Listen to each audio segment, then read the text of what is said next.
নমস্কার, আমি পান্নালাল ব্যানার্জি। এখানে আমরা রিচ হওয়ার টিপস দিই না, আমরা মানি নিয়ে সত্যি কথা বলি।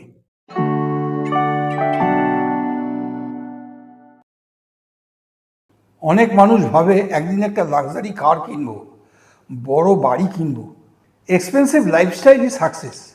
কিন্তু একটা প্রশ্ন করুন, যদি সেই লাক্সারি মেনটেন করার জন্য আপনার সারা জীবন স্ট্রেস নিতে হয়, তাহলে সেটা কি সাকসেস নাকি ফাইন্যান্সিয়াল ট্র্যাপ? আজ আমরা জানবো কেন রিয়েল ওয়েলথের সবচেয়ে বড় সাইন লাক্সারি নয়, ফ্রিডম। ফাইন্যান্সিয়াল ফ্রিডম মানে মিলিয়নিয়ার হওয়া না। ফাইন্যান্সিয়াল ফ্রিডম মানে আপনার ডিসিশনস টাকা ডিসাইড করবে না, আপনি ডিসাইড করবেন। যদি একটা জব চেঞ্জ করতে চান, একটু ব্রেক নিতে চান, ফ্যামিলির সঙ্গে সময় কাটাতে চান, আর শুধুমাত্র মানির জন্য আটকে না থাকেন, সেটাই ফ্রিডম।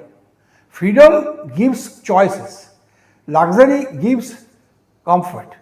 দুটো জিনিস এক নয়। Freedom means having choices. Luxury ভালো লাগে, নতুন phone, new car, luxury vacation, সবই এক্সাইটিং। কিন্তু এক্সাইটমেন্ট বেশি দিন থাকে না, কয়েক সপ্তাহ পরে সব নর্মাল হয়ে যায়, আবার নতুন কিছু চাই। এটা এই lifestyle inflation. Luxury temporary happiness দেয়, কিন্তু financial freedom long term peace দেয়। Luxury excitement doesn't last. Imagine আপনার এমার্জেন্সি ফান্ড আছে, no unnecessary debt, regular investments চলছে, আপনি জানেন জব চলে গেল কয়েক মাস কমফোর্টেবলি চলতে পারবেন। এই কনফিডেন্সের দাম কোনো লাক্সারি কারের থেকেও বেশি। কারণ freedom removes fear. Fear free লাইফই real luxury. Freedom reduces financial fear. Financial freedom আপনাকে চয়েস দেয়, choice to say no. Bad job, leave. Bad investment, avoid. Toxic environment, walk away. যখন মানির জন্য সব কিছু টলারেট করতে হয় না, তখনই রিয়েল ফাইন্যান্সিয়াল স্ট্রেংথ আসে। Freedom creates options, luxury often creates obligations. Freedom creates better choices. Rich looking আর ফ্রি হওয়া এক জিনিস না। অনেকে এক্সপেন্সিভ লাইফস্টাইল মেনটেন করে, কিন্তু ইএমআই এর চাপ, credit card debt, financial stress সবসময় সঙ্গে থাকে।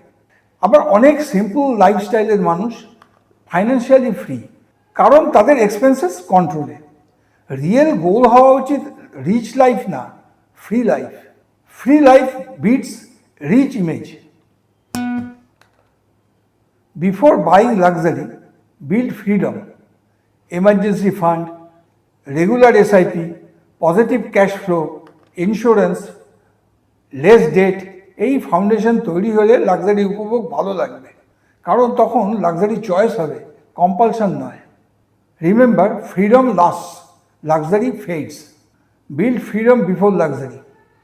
আজ নিজেকে একটা কোশ্চেন করুন, আমি কি লাক্সারি কিনছি নাকি ফ্রিডম তৈরি করছি? কারণ সবচেয়ে দামি জিনিস লাক্সারি ওয়াচ নয়, লাক্সারি কার নয়, ফাইন্যান্সিয়াল ফ্রিডম।